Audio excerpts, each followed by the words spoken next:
Yes, people, you know the face, you know the name. Aaron here, back again with another video. Shout out to everyone tuning in, showing love and support. Shout out to everyone that enjoyed the video last night.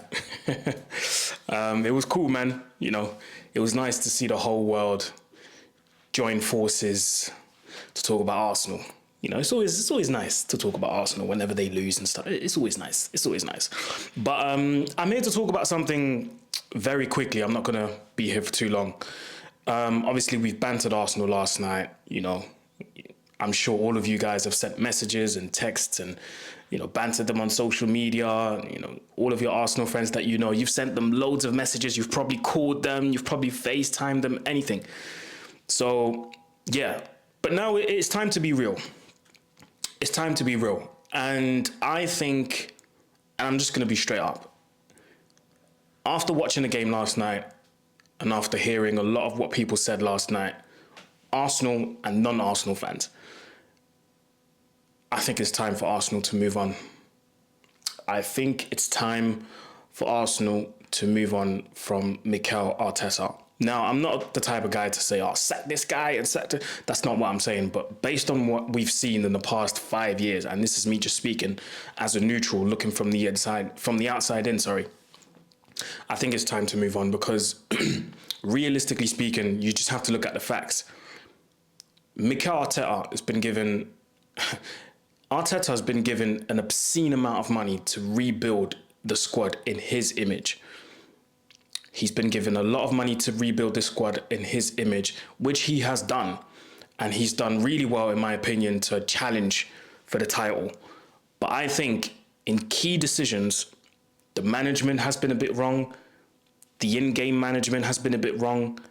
And the squad management in terms of how many minutes each player plays and stuff, how many minutes players play in crucial games, how many minutes players rest when they have another big game coming up.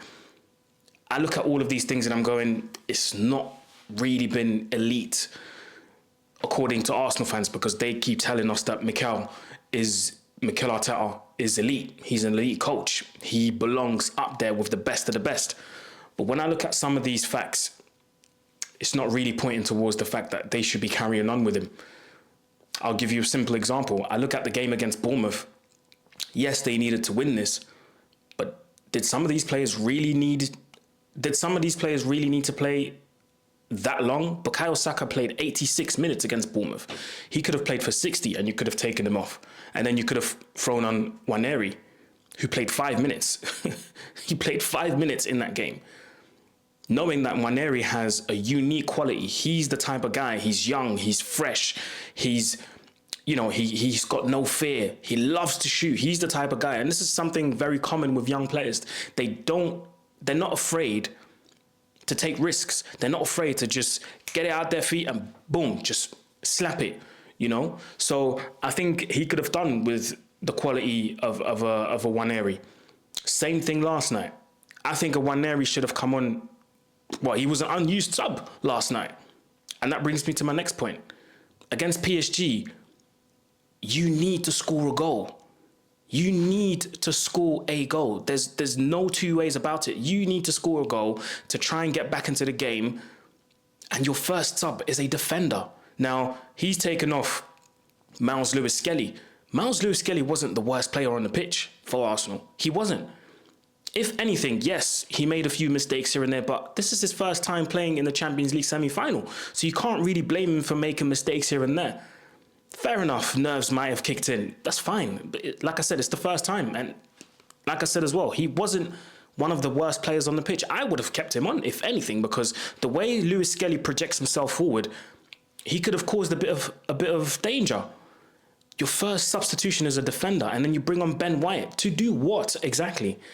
I just didn't understand why you would bring on two defenders before you bring on two attackers. What message do you send to the opponents? Because Luis Enrique must have looked at him and gone, oh, well, we're good then. We're fine. We're all right. We don't have to be afraid of anything here. Just to remind you, Nwaneri and Sterling were unused substitutes. They were unused subs. Do you know how crazy that is in a Champions League semi-final where you need a goal? Fair enough, you brought on Trossard. But you needed to stay in the game. And Nwaneri and Sterling were unused subs. I'm not saying that Sterling is a world beater. And I'm not saying that Nwaneri is a world beater. But they could have created a bit more spark. Calafiori and Ben White didn't do that. And furthermore, like I said, Arteta's been given an obscene amount of money to rebuild this squad. I think it's over 700 million. Could you imagine what Wenger would have done with over 700 million? Crazy. But he's been given that much money to rebuild this squad in his image. And the best he could come up with in a Champions League semi-final were throw-ins from Thomas Partey. Ladies and gentlemen, boys and girls, listen, I don't care what manager this would have been. This is not good enough. This is not good enough. Imagine Arsenal fans have been looking forward. They've been looking forward to this for over 5 years. Champions League semi-final. There's a real chance, a real opportunity to get into a Champions League final. And all you could suggest, all you could offer to PSG as a threat was set pieces and throw-ins. That for me, I'm sorry. And this is coming from somebody who likes football. I like football to be beautiful. I like football to be played in a beautiful manner. And Arsenal used to be renowned for that. And to see Arsenal go from playing amazing football to be renowned to be a club that plays amazing football, to be reduced to a team that plays for set pieces and throw-ins. I just, my mind can't fathom this. I just can't wrap my mind around that. I just can't. And I'm still hearing people say, well, if you're given 3 or 4 more players, he should have done that. He should have thought about that before he bought Havertz. He should have thought about that before he bought Jesus. Because everybody knew these players weren't the players to take you to that top level. And I think also Arteta's obsession with sticking to his plan. I'll say it again and I'll keep saying it until you guys understand it. I keep saying Arteta sees his plan as a square box and all of his players have to operate within that square box. They can't do anything out of the norm. Everything has to go according to plan, which explains why he made those weird substitutions last night, because he wanted his plan to work, but just with different players. That's why he brought on Calafiori. That's why he brought on Ben White. Listen, this is I repeat, a Champions League semi-final. You need to go through. I don't care if you play with 2 defenders. Bro, you just go gung-ho. You throw on Sterling. You throw on Nwaneri. Then you have a multitude of attack-minded players. That's what you need. With a couple of minutes to go before full time, I'm still seeing Arsenal trying to play combinations and trying to see if they can put the ball through the midfield so that somebody can overlap it. You need to score a goal.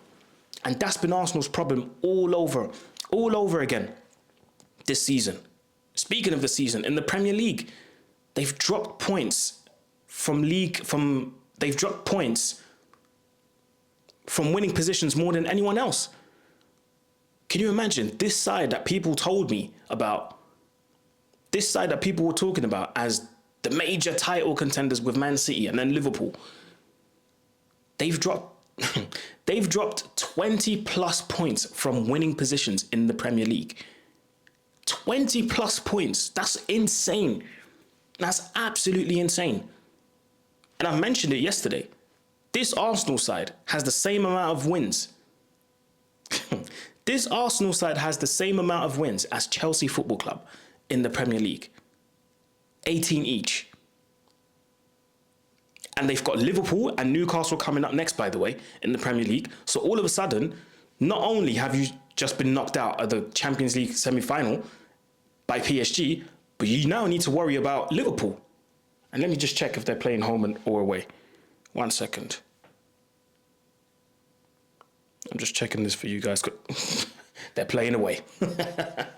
They're playing away. Arsenal away at Anfield against Liverpool. It's a wrap. It's a wrap. Now you need to worry about staying in that top 5. honestly, I think it's time. I honestly think it's time.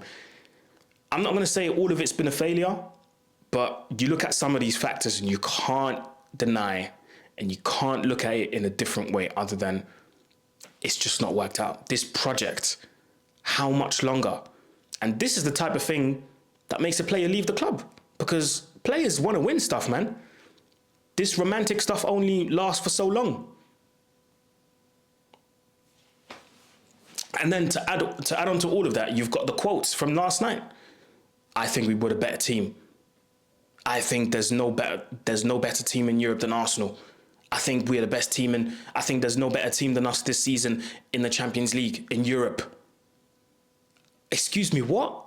He sounds like Ten Hag a few months before he got sacked.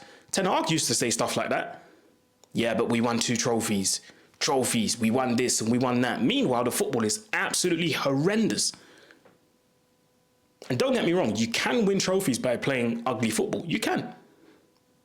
It's been proven to us many, many times before. But come on, man, this...